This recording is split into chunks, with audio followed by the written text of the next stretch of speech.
Hi, I'm Katie Todd, and today we're doing Katie's mailbag, and we have the lovely Mark Dunn who's come here to help us problem solve for the people who write in. If you've ever got a query or a real life situation that you'd like us to have a discussion about, please email us. We love to hear from you.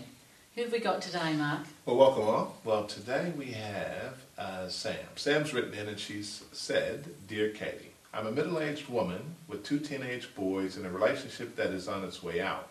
I didn't think that there were any major dramas in our relationship, just the normal arguments here and there about kids, his especially, and his ex causing us troubles. His working too much, etc. That's normal, right? I've spoken to close friends for advice, and they have all said to just move on. There is no point trying to keep him when he wants to go. My question to you is, I am really wanting to get into, or I am not really wanting to get into the horrible dating routine, but I want a male in my son's life. I'm feeling old and just want to be secure like I was. I'm trying to keep independent and strong, but I don't know which way to go about this phase or this new phase of my life. I would appreciate any advice you could offer." Sam. Great. Thank you so much, Sam. Boy, are there people out there who live this. I have lived your story. I felt old with 3 kids and unattractive, and when I left my marriage, it's not an easy thing to do. There are some tips, though, that I can give you, and I'm sure Mark will have some as well, for what needs to happen. It seems to me, first of all, that you were a little bit unaware of what was going on in your marriage. You said you didn't realise there was these sorts of problems and that it was he who wanted to go. That's unusual. Usually it's the woman who's more aware and the man says, "I had no idea this was going to happen." About 66% of the time men will go, "I didn't know there was a problem," while the wife will have said, "You know, there's these problems." So in some way you're a little bit disconnected, and that's part of the problem. I would recommend that you got some counselling to sort of go back and have a look at where you were in your marriage and what was not making it work, because you don't want to walk into another relationship down the road and repeat exactly the same thing.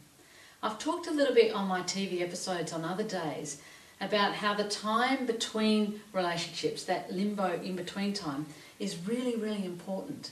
We don't want to just jump from one to another, because that's a band-aid thing, and you just bring all the crap, all the rubbish, all the pain, all the unresolved issues of the old one into the new one. We don't want to do that. They come in their little bag. This time, Sam, is most important for you to know who you are. You need to find out what makes you happy. What do you love to do? What are you good at? What are some passions or new hobbies that you could do? I would encourage you to take the time to find out about yourself.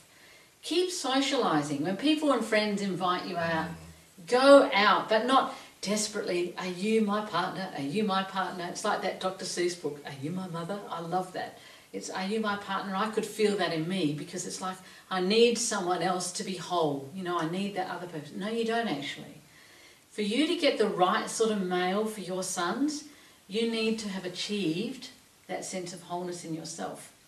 You need to have found the masculine in you and have stepped out in the world doing what you love to do and feeling good about who you are, and as you're stepping out in the world. You get to that place, Sam, and have an idea of what will make a relationship work for you, because you've understood and analysed what didn't work for you before.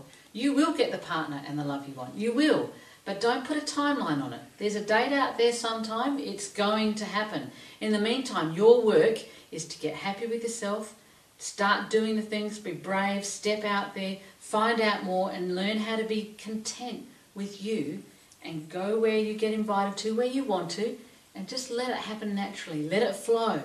That is what I would suggest to you. Would you add anything to that, Mark? Well, I think that's great, Katie. Just be yourself and who you are. Change is often difficult for all of us. I mean, I've been in and out of a relationship as well, and the best thing I learned for me was who I was actually and what I really wanted out of life.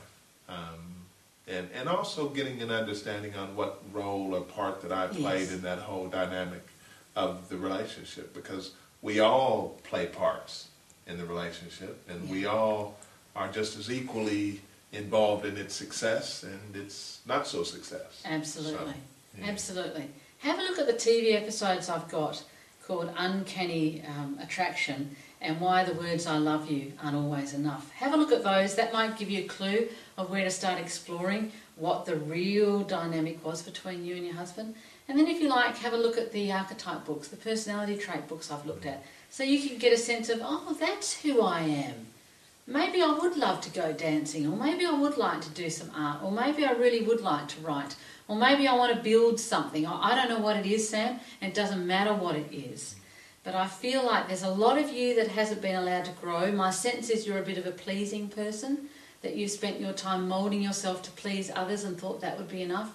Well, it's not enough, darling. It's not enough for you, and it won't be enough in a partnership. So this is an amazing opportunity to find out who you are and go and get help with that.